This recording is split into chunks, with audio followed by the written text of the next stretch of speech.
অমাবস্যায় পূজিত দেবী কৌশিকী, যিনি দেবী কালীর একটি রূপ এবং মহিষাসুর মর্দিনী নামেও পরিচিত।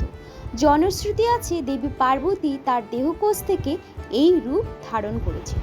কৌশিকী অমাবস্যাতেই তারাপীঠে শ্বেত শিমুল বৃক্ষের তলায় সিদ্ধিলাভ করেন সাধক বামাখ্যাপা। ধ্যানমগ্ন অবস্থায় সাধক সেদিন দেখতে পান মা তারার আবির্ভাব। বিশুদ্ধ সিদ্ধান্ত পঞ্জিকা মতে কৌশিকী অমাবস্যার তিথি পড়েছে বাংলার ভাদ্র মাসের 5 তারিখে এবং ইংরেজির 22 আগস্ট শুক্রবার সকাল 11:58 থেকে অমাবস্যা তিথি শুরু হবে। এই দিনই অমাবস্যার নিশি পালন করা হবে। এছাড়া অমাবস্যা তিথি শেষ হবে বাংলার 6 ভাদ্র এবং ইংরেজির 23 আগস্ট শনিবার সকাল 11:37